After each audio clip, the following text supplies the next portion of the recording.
Assalamualaikum warahmatullahi wabarakatuh. Perkenalkan, nama saya Satarudin. Saya berasal dari SMAN 1 Alas Barat kelas 12 IPA 1. Dan di sini saya akan menjelaskan tentang pemurnian unsur dari senyawa dan pembuatan senyawa golongan 8A yang tertera pada peta konsep berikut ini.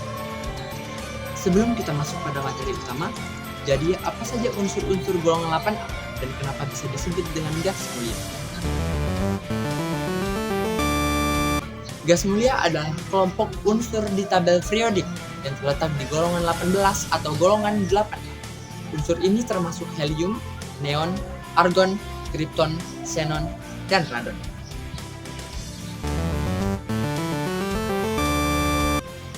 Gas mulia adalah istilah yang digunakan untuk menyebut beberapa unsur dalam golongan gas di tabel periodik yang memiliki sifat-sifat inert atau kurang reaktif.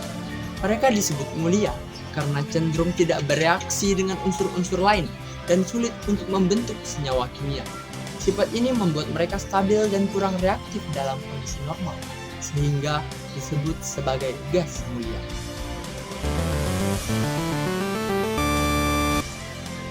Distilasi fraksional dan adsorpsi gas tidak selalu digunakan untuk pemurnian unsur golongan 8A karena gas mulia cenderung bersifat inert dan sulit bereaksi.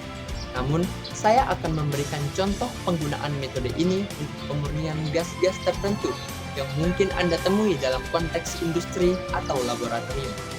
Pertama, distilasi fraksional. Contohnya pemurnian helium dari campuran gas. Prosesnya, gas-gas campuran yang mengandung helium dipanaskan karena helium memiliki titik lebih rendah daripada gas-gas lain dalam campuran.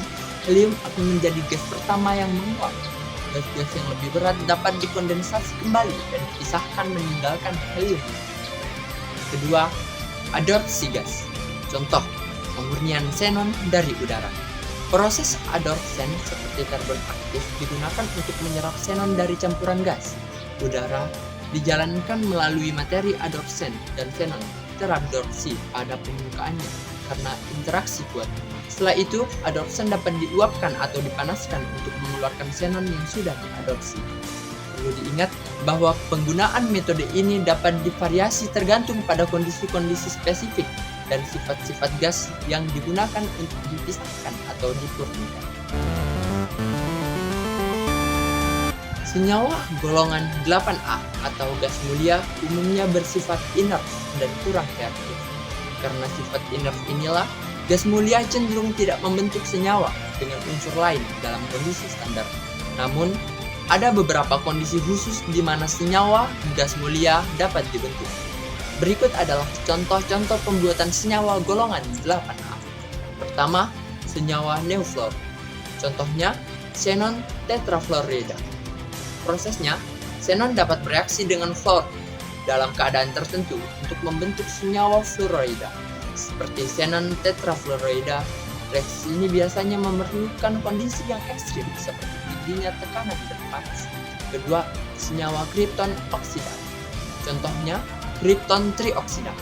Prosesnya, kripton dapat bereaksi dengan oksigen dalam kondisi yang sangat ekstrim seperti dalam atmosfer, plasma yang sangat panas untuk membentuk senyawa-senyawa kripton trioksida. Ketiga, senyawa helium. Helium sangat inert dan jarang membentuk senyawa-senyawa. Namun, ada beberapa laporan tentang pembentukan senyawa dengan helium di bawah tekanan tinggi dan kondisi laboratorium ekstrim. Penting untuk dicatat bahwa pembuatan senyawa gas mulia umumnya melibatkan kondisi yang tidak umum dan seringkali tidak praktis dalam skala besar.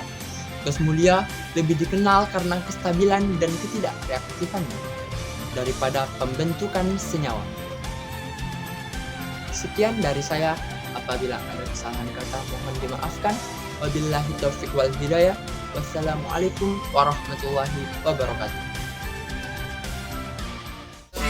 조절이 안 돼 마보다 본능이 so fast 이대로 멈출 수 없어 you know I don't get it